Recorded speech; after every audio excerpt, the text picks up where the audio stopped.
آله وأصحابه وسلم تسليما كثيرا أما بعد فأعوذ بالله من الشيطان الرجيم بسم الله الرحمن الرحيم وما كان عطاء ربك محظورا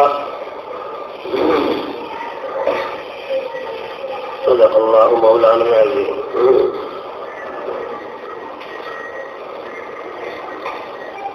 آپ حضرات دل سے متوجہ ہو اور دل میں خدا تعالیٰ سے یہ طلب کرتے رہیں کہ اللہ بیان کرنے والے کے زبان اور ذہن پر ایسے مضامین اور الفاظ اور انداز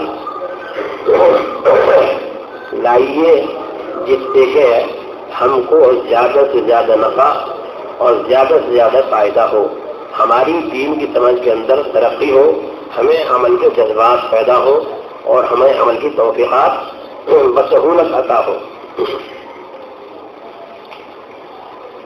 یہ ایک آیت شریفہ ہے جس کا ترجمہ یہ ہے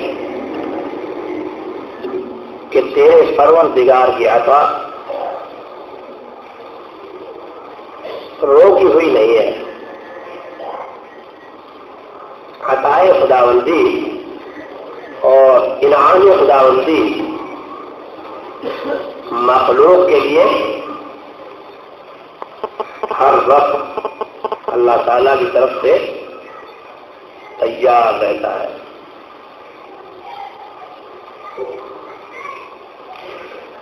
عطا جو کچھ بھی دنیاوی عطائیں ہیں اور جو کچھ دنیاوی نعمتیں ہیں، اس سلسلے کو چھوڑتے ہوئے عطائے خاص، عطائے دین و ایمان،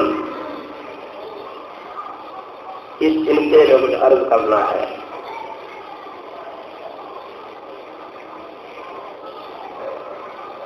میری مثال اس وقت ایسی سمجھیے جیسے حضرت خواجہ صاحب رحمت اللہ علیہ بیان فرماتے ہیں.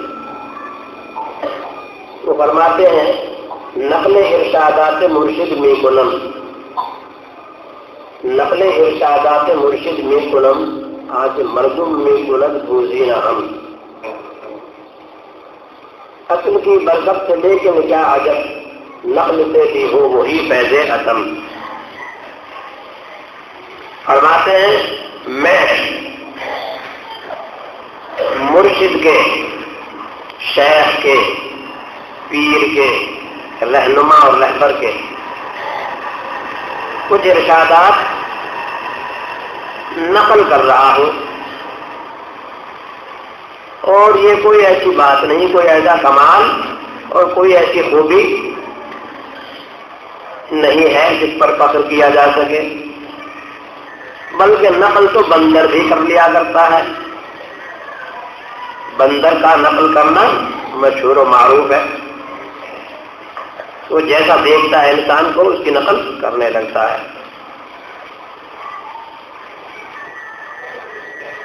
سوال پیدا ہوا، جب آپ نقل کریں گے تو نقل نقلی ہوتی ہے، اصل اصلی ہوتا ہے. ہر آدمی سمجھتا ہے کہ اصلی چیز اصلی ہوتی ہے، اس کی قیمت اعلیٰ اور ارفع ہوتی ہے، اس کی قدر و قیمت وقت زیادہ ہوتی ہے، اور نقلی اس کے مقابلے میں ایک ردی چیز اور ایک گھٹیا کم درجے کی چیز سمجھی جاتی ہے. تو اس لیے آپ نقل پیش کریں گے تو وہ نقلی چیز ہوگی آپ کی، جو زیادہ قابل رغبت نہیں ہوا کرتی.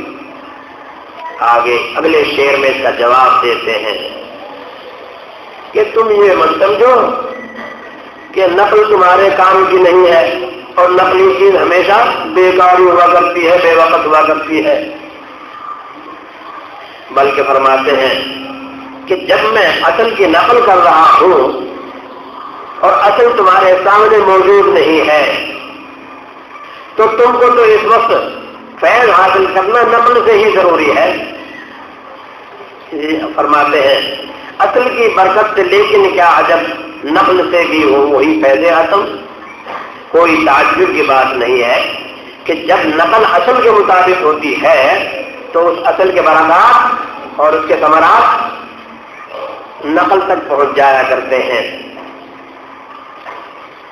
اور نقل بھی اصل تک پہنچا دینے والی ہو جایا کرتی ہے. تو فرماتے ہیں کہ بھی اگر تم چاہو تو فیض اعظم اور فائدہ اعظم حاصل کر سکتے ہو، اعلیٰ درجے کا فائدہ حاصل کر سکتے ہو. ہمارا ایمان، ہمارا ہر عمل دینی تعلق سے یہ سب حضرت صلی اللہ علیہ وسلم کی نقل ہے. اگر ہم اور کاموں کو چھوڑتے ہوئے صرف نماز ہی پر ایک نظر کریں اور اپنی نمازوں کا جائزہ لیں کہ کیا ہماری نماز واقعتاً اور حقیقتاً نماز ہے، تو آپ کو معلوم ہوگا کہ ہماری نماز تو حقیقت میں نماز ہی نہیں ہے.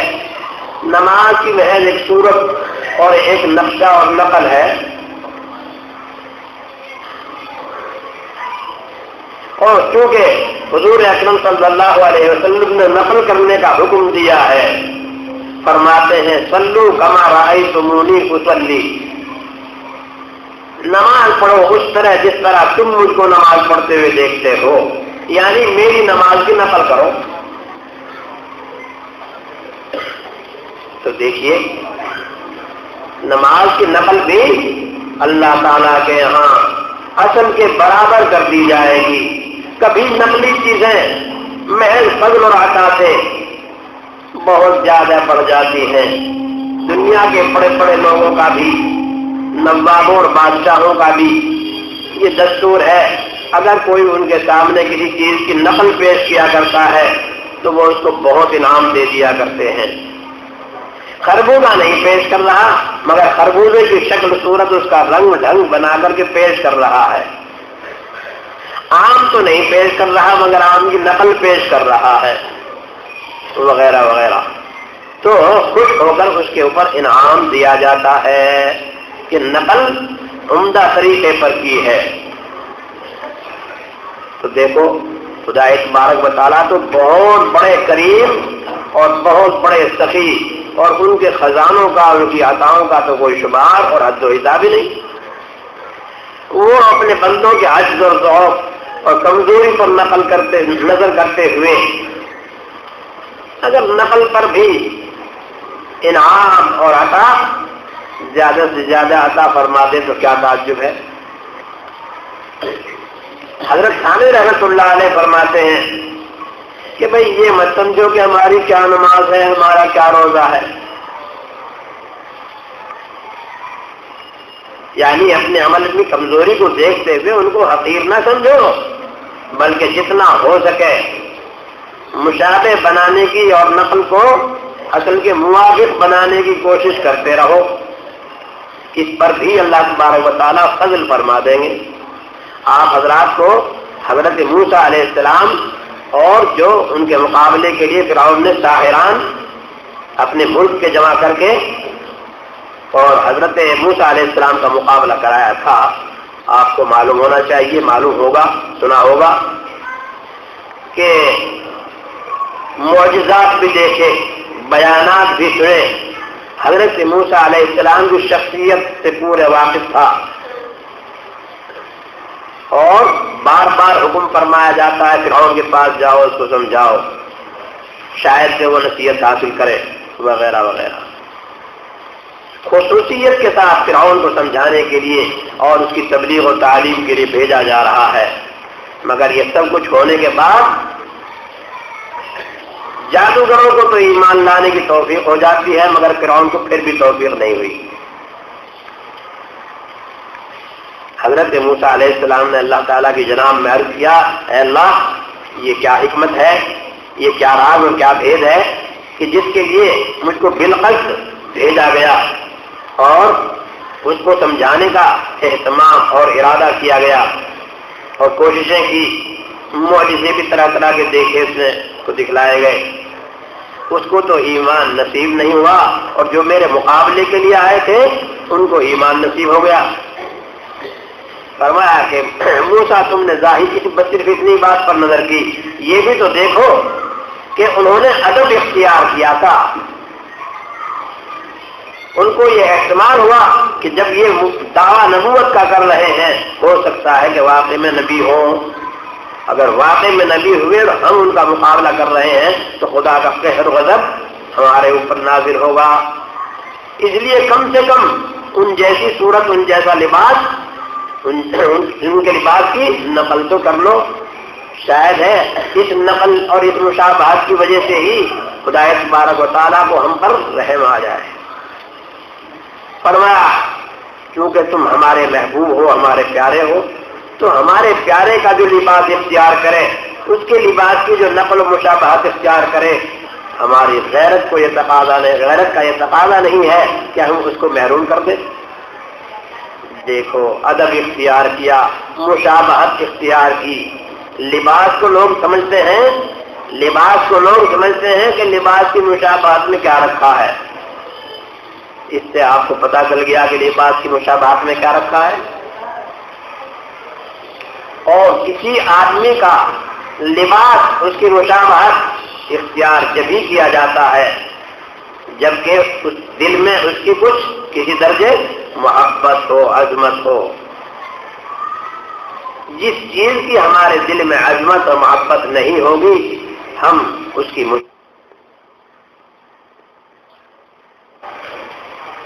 اس سے آپ اندازہ فرمائیے کہ لباسوں کے اندر جو مشابہتیں اختیار کی جا رہی ہیں آج کل، تو یہ دلیل ہے اس بات کی کہ جس قوم کا لباس اختیار کر رہے ہیں مرد اور عورتیں، ان کے دلوں میں اس قوم کی محبت، اس قوم کی عظمت، ان کا لباس اچھا لگتا ہے، ان کا لباس باوقت اور باعزت سمجھا جاتا ہے۔ اس واسطے اپنے لباس کو بھی انہی کے لباس کے مشابہ بنایا جاتا ہے۔ عورتیں بھی ان کی عورتوں جیسا لباس، اپنی لڑکیوں کا بھی لباس انہی کی لڑکیوں جیسا بناتے ہیں۔ مرد بھی اپنا لباس وہی دوسرے لوگوں کی مشابہت میں اور انہی کے ساتھ موافق اور انہی کے نقل میں اپنا بھی ویسا ہی بناتے ہیں، کیونکہ ان کے دلوں میں یہ بات ہے کہ اس لباس کے اندر آدمی باعزت و باوقار سمجھا جاتا ہے۔ تو گویا وقت اور عزت کو طلب کرنے والوں نے وقت اور عزت کو کہاں ڈھونڈا؟ اس قوم کو ڈھونڈا جو خدا کی دشمن، خدا کے رسول کی دشمن ہے، جو خدا کے دین کی دشمن قوم ہے، دشمن دین، دشمن رسول اور دشمن رحمت للعالمین اور دشمن رب العالمین ہے۔ اس قوم کے ہاں ہم عزت ڈھونڈ رہے ہیں، ان جیسا لباس اختیار کر کے ہم بھی باوقت اور باعزت سمجھے جائیں۔ افسوس ہے ہماری سمجھ پر کہ کس قدر کھوٹی سمجھ ہو گئی ہے، کیسی عقل خراب ہو گئی ہے کہ اللہ تبارک و تعالیٰ جس لباس کا اختیار کرنے کا حکم فرماتے ہیں، وہ لباس تو ہماری نظروں میں باوقت نہیں رہا، باعزت نہیں رہا۔ جن کی چال اور جن کا نقش قدم اور جن کی مشابہت اختیار کرنے سے منع فرماتے ہیں، وہ ہماری نظروں میں باوقت اور باعزت لباس بن گیا۔ دیکھو ہر آدمی، کم سے کم ہر مسلمان جب نماز پڑھتا ہے، ہر رکعت میں اس کی زبان سے یہ الفاظ نکلتے ہیں، اے اللہ ہم کو سیدھے راستے پر چلنا نصیب فرمائیے، سیدھے راستے پر چلائیے۔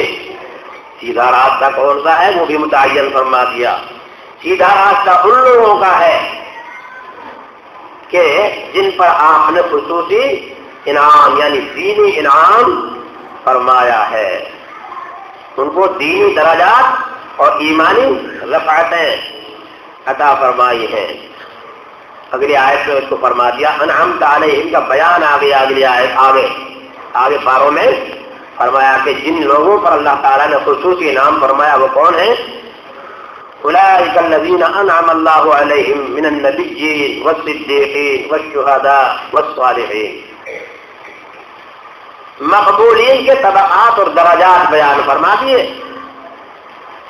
کہ منعم علیہم جن پر خصوصی انعام ہمارا ہوا ہے وہ یہ بندے ہیں، نبیوں کی جماعت ہے، ولیوں کی جماعت ہے جن کو صدیقین کہا جاتا ہے۔ تو انبیاء اور اولیاء، اور اس کے بعد میں شہداء اور صالحین۔ شہداء میں خاص صفت یہ ظاہر ہوتی ہے کہ وہ خدا تعالیٰ کی مرضی کے لیے اپنی جان تک کو قربان کر دیتے ہیں، کسی اور دوسری خواہش اور چاہت کو جو اس سے ادنا درجے کی ہے اس کو تو بطریق اولا قربان کریں گے۔ انہوں نے تو آخری چیز جو نہایت اہم ترین ہے، جان ہی کو خدا کی راہ میں قربان کر دیا، تو وہ اونچا مقام اور مرتبہ رکھتے ہیں۔ صالحین، جو لوگ کہ ان لوگوں کے نقش قدم پر چلتے ہیں، صلحاء کا لباس اختیار کرتے ہیں، صلحاء کا نیک لوگوں کا، اعمال صالحہ اختیار کرنے والوں کا، اعمال شریعت، اعمال سنت اختیار کرنے والوں کا نقش قدم جو اختیار کرتے ہیں، یہ لوگ صالحین کہلاتے ہیں۔ فرمایا کہ صالحین جو ہیں یہ بھی منعم علیہم ہیں، ان کو بھی توفیق ہوئی ہے مقبولین، اعلیٰ درجے کے مقبولین کے نقش قدم پر چلنے کی، اس لیے یہ بھی کچھ کم درجہ اور کم مرتبہ نہیں ہے۔ ان لوگوں کا طریقہ یہی ہے صحیح طریقہ، اور ہم نماز میں کہتے ہیں ہمیں تو ان لوگوں کا راستہ چاہیے، یعنی ہمیں تو ان لوگوں کی مشابہت، ان لوگوں کا طور طریق، ان لوگوں کا رہن سہن، ان لوگوں کا لباس، ان لوگوں کی چال ڈال، ان لوگوں کا رہن سہن یہ پسند ہے، یہ کہہ رہے ہیں ہم اپنی زبان سے نماز میں۔ اور پھر فرماتے ہیں اے اللہ ان لوگوں کا راستہ نہ چاہیے ہم کو، ان لوگوں کا راستے پر نہ چلائیے جن لوگوں کے اوپر آپ کا قہر و غضب نازل ہوا، جو لوگ کے صحیح راستے سے بھٹک کر گمراہ رہے، دینی راستے پر دنیا میں نہیں چلے، تو ایسے لوگوں کا انجام بھی خراب ہے۔ اور جو لوگ باوجود جان لینے کے پھر اپنی دنیاوی خواہشات اور اغراض کی بنا پر جاننے کے باوجود اس سے انحراف کرتے رہے، ہٹتے رہے، ان کا اس پر خاص طور پر قہر و غضب ہے۔ مطلب یہ ہوا کہ جو لوگ اولیاء، انبیاء، صدیقین، صالحین کی دولت کو چھوڑ کر کے بالکل الگ ہیں اور ان کے علاوہ بالکل غیر طریق اختیار کیا ہے، یعنی ایمان ہی نہیں اختیار کیا، بے ایمان لوگ ہیں، کافر ہیں، مشرک ہیں، وہ جس جماعت کے یا جس قوم اور برادری کے جس مذہب والے بھی ہوں، جو بھی ایمان سے الگ ہو گئے اور ایمان والے نہیں ہیں، وہ سب کے سب مغضوب علیہم اور ضالین میں داخل ہیں۔ آپ اپنی نماز میں اقرار کر رہے ہیں اے اللہ ہمیں آپ کے دشمنوں کا طریق نہیں چاہیے، جو لوگ ایمان سے خارج ہیں اور ایمان سے دور ہیں، جو لوگ کفر و شرک اختیار کیے ہوئے ہیں، ایسے لوگوں کا طریق نہیں چاہیے۔ اور جو کفر و شرک والوں کے راستوں کو، طریقوں کو اختیار کرتے ہیں، وہ چاہے مومن ہوں مگر وہ بھی فاجر کہلاتے ہیں، ان کے بھی راستے سے ہم نفرت رکھتے ہیں، وہ بھی نہیں چاہیے۔ ہمیں تو مقبولین کا طریق چاہیے۔ مقبولین کی یہ جماعتیں ہیں جو اوپر بیان کی گئی۔ تو اس سے معلوم ہوا کہ مشابہت کا مسئلہ شریعت کے اندر نہایت اہم ترین ہے، کوئی معمولی درجے کا مسئلہ نہیں ہے۔ سرکار دو عالم صلی اللہ علیہ وسلم فرماتے ہیں جس آدمی کو جس طبقے کے اندر اللہ تعالیٰ نے داخل کیا ہے اور وہ اس طبقے سے نکل کر دوسرے طبقے والوں کی نقل و مشابہت اختیار کرتا ہے، اس پر اللہ تبارک و تعالیٰ کی لعنت ہوتی ہے۔ یہاں تک کہ مرد اگر عورتوں کی مشابہت اختیار کریں، عورتیں بھی مومن ہیں، مرد بھی مومن ہیں، مرد مومن عورت مومن کا، عورت مسلمہ کا طور طریق، ان کا رنگ ڈھنگ اختیار کرنے لگے، اس کی نقل و مشابہت اختیار کرے، اس پر بھی لعنت ہے۔ جب ایک طبقے والوں کو اگرچہ وہ مومنین ہی ہو، دوسرے طبقے والوں کی مشابہت اور نقل کرنا بھی ممنوع ہے، باعث لعنت ہے، تو جو بالکل غیر ہیں، بالکل دشمن دین ہیں اور دشمن رب العالمین اور دشمن رحمت للعالمین ہیں، ان لوگوں کا طریقہ، ان کی نقل و مشابہت جو کر خدا تعالیٰ کو پسند ہو سکتی ہے۔ تو تشبہ کا مسئلہ معمولی نہیں ہے۔ تشبہ وہی اختیار کرتا ہے کہ اپنے کو محتاج سمجھتا ہے، جس کی مشابہت اختیار کر رہا ہے ان کو اپنا مطبوع سمجھتا ہے، ان کو قابل اتباع سمجھتا ہے، ان کی وقت اور عظمت دل میں ہے، ان کے ساتھ محبت اور دلچسپی ہے اپنے دل میں، چاہے کسی وجہ سے بھی ہو۔ معلوم ہوا کہ جس کا آدمی تابع ہوتا ہے اور جس کی چال ڈھال اور نقل اختیار کرتا ہے اس کے سامنے اپنے آپ کو چھوٹا کر کے پیش کرتا ہے۔ بس یہ بڑے کے سامنے چھوٹا بن جانا یہ دو طرح کا ہے۔ اگر وہ دنیاوی اعتبار سے بڑا ہے اور دینی اعتبار سے گرا ہوا ہے تو وہ اس لائق نہیں ہے کہ اس کا اتباع کیا جائے۔ اگر خدا کے نزدیک وہ ذلیل ہے، خدا کے نزدیک مردود ہے، ملعون ہے، خدا کی اس پر رحمتیں نہیں ہیں، اس پر برکتیں نہیں آتی، اس پر تو خدا کی لعنتیں آتی ہیں، خدا کی نحوستیں آتی ہیں۔ تو جو لوگ ان لوگوں کی مشابہت اختیار کریں گے گویا اپنا کنیکشن کون سے پاور ہاؤس سے ملایا؟ اس پاور ہاؤس سے ملایا جس پر خدا کی رحمتیں برکتیں نہیں آتی، جس پر خدا کا قہر آتا ہے، غضب آتا ہے، لعنت آتی ہے، نحوست آتی ہے، ادبار آتا ہے، اس سے کنیکشن ملایا۔ جب ایسوں سے کنیکشن ملایا تو اب کنیکشن ملانے والے کی طرف کیا چیز سپلائی ہوگی؟ بولو، جہاں سے کنیکشن ملا ہے وہ جو چیز وہاں ہے وہی وہاں منتقل ہوگی۔ اس لیے اللہ تبارک و تعالیٰ نے ہر مومن کو کہا تم ہم سے یہ طلب کرو، ہم سے یہ مانگو۔ کیا مطلب؟ تمہارے دل میں اس چیز کی عظمت ہونی چاہیے، تمہارے دل میں اس چیز کی رغبت ہونی چاہیے اور اس کے برخلاف چیز سے تمہارے دل میں نفرت ہونی چاہیے۔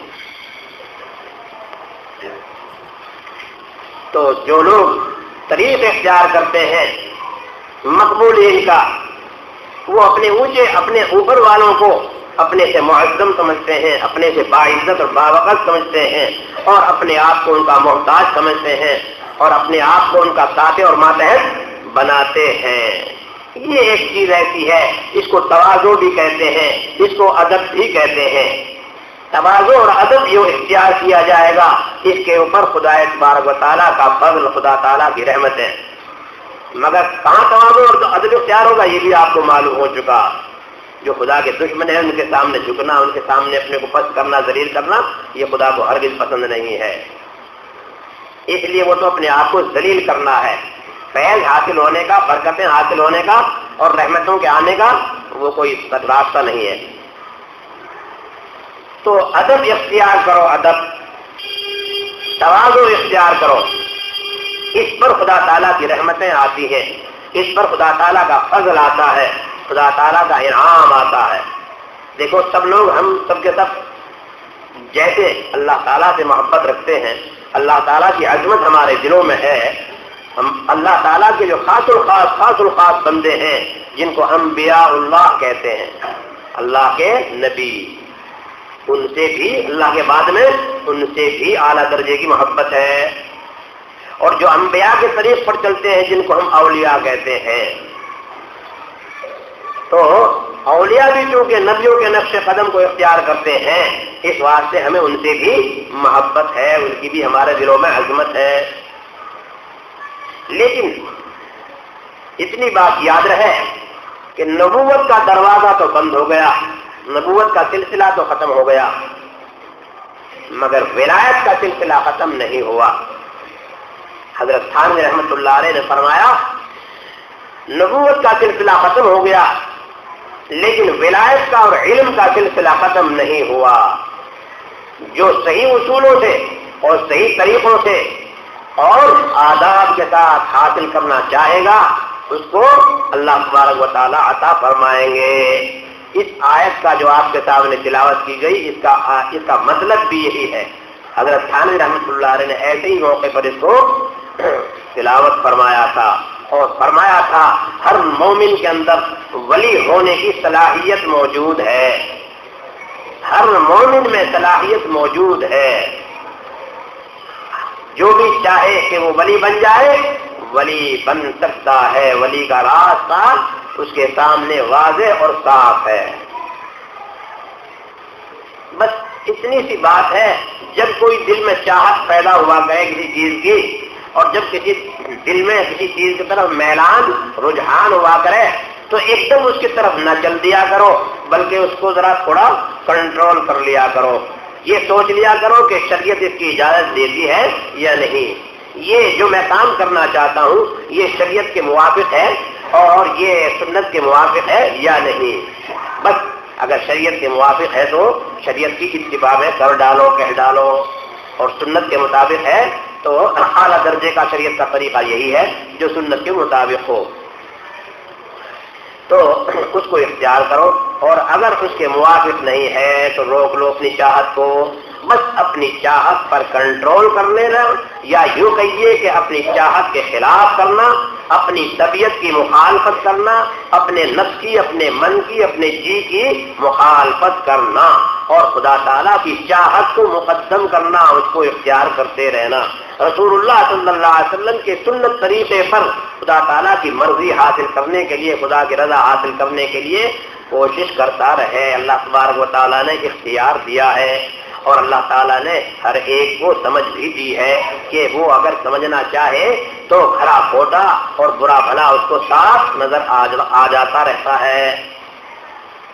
بہت دفعہ ایسا ہوتا ہے کہ آدمی سمجھتا تو ہے لیکن اپنی طبیعت کو اس کے تابع نہیں بناتا۔ ایک شاعر بے باک کہتا ہے، جانتا ہوں ثواب زہد و طاعت پر طبیعت ادھر آتی نہیں۔ دیکھیے، جاننے کے باوجود اپنی طبیعت کی غلامی اختیار کی۔ ایک بزرگ کہتے ہیں فی الحقیقت اگر وہ جانتا، یہ جاننا تو ایسے ہی اوپری اوپری طور پر سرسری جاننا، اور جس کو برائے نام جاننا کہتے ہیں، حقیقت اور واقع میں اگر وہ جان لیتا، جس کو دل کا شرح صدر کہتے ہیں، بس جانتے اگر ثواب زہد و طاعت تو طبیعت ادھر کیوں نہ آتی۔ اصلاح فرما دی شعر کی اصلاح فرما دی بزرگ نے۔ اسی پر ایک بات اور یاد آئی، حضرت تھانوی رحمۃ اللہ علیہ کے یہاں ایک شعر پڑھا گیا، یا آپ نے دوران بیان میں کسی کا ایک شعر آپ کے ذہن میں آیا تو اس کی اصلاح فرمائی۔ کیا شعر آیا تھا؟ کار ساز ماں بفکر کار ماں، فارسی کے الفاظ ہے، کار ساز ماں بفکر کار ماں، فکر ماں درکار ماں آزار ماں۔